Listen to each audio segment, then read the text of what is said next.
My name is Christine Gunchinen, and this is my story. My life before I made the commitment to be baptized here at Glen Cove Christian Church was what I call words that I heard from a movie I saw. I was a wandering generality. That's who I was.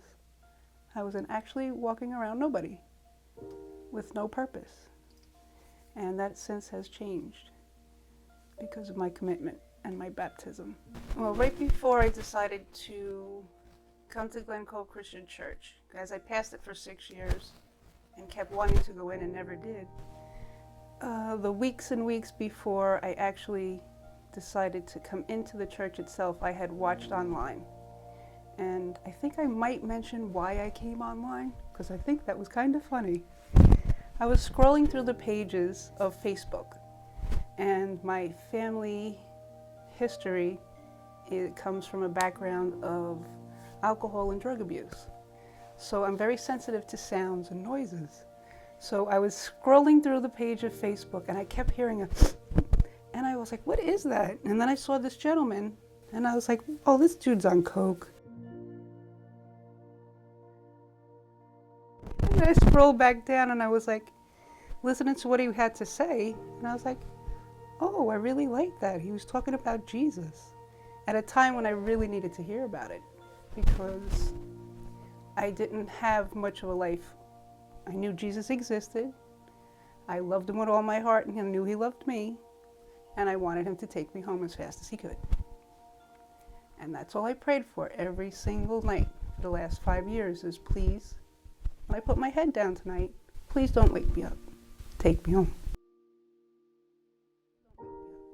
Take me home. So when I wanted to come back to the church, I came back to the church for the full reason is to pray to please take that thought away. I don't want to think that anymore. I want to not be a wandering generality.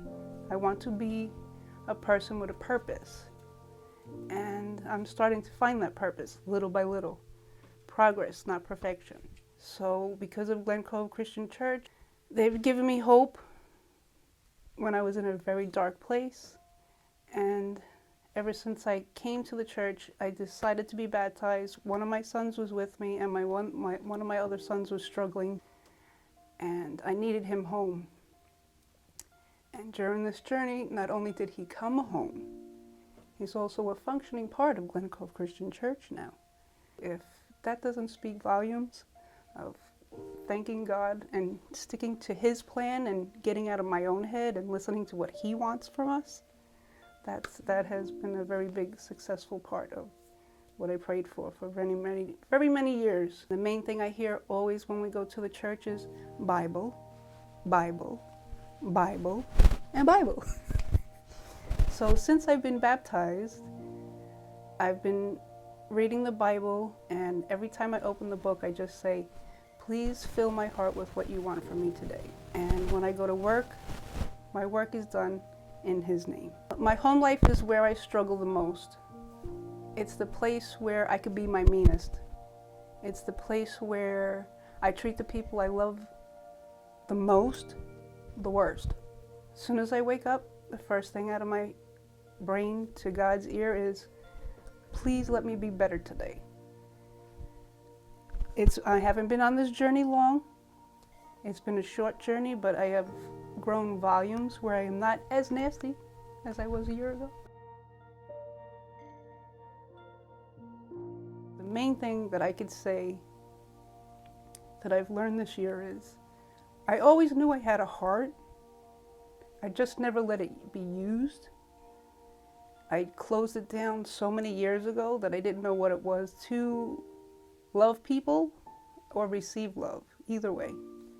So I have become more people-friendly. Unlike the t-shirt that was purchased for me a couple of years ago that said, I'm not going outside today, it's too people-y out there. But I can actually start a conversation with anybody, which I couldn't do a year ago. I can walk up to somebody and say hello. I still have my thing where I regress into my old habits but I'm uncomfortable. So it's good to be uncomfortable. I'm walking away from my comfort zones. So I'm going to chase the next comfort zone and not get comfortable anymore. I just feel like I have a life now. Even though I still struggle with the same problems I had before, they're easier to deal with because I know I'm not alone. I know I have somebody with me now. And it's not just God, it's God placing all these wonderful people in front of me. And that I can feel is I've always known Jesus is to be with me. I always know he was one step ahead of me. I've used that line since I can't remember how old, that he's always one step ahead of me. He's always taken care of me. But now I want to follow the steps. I want to see what it was that he did, what it is that he's actually teaching.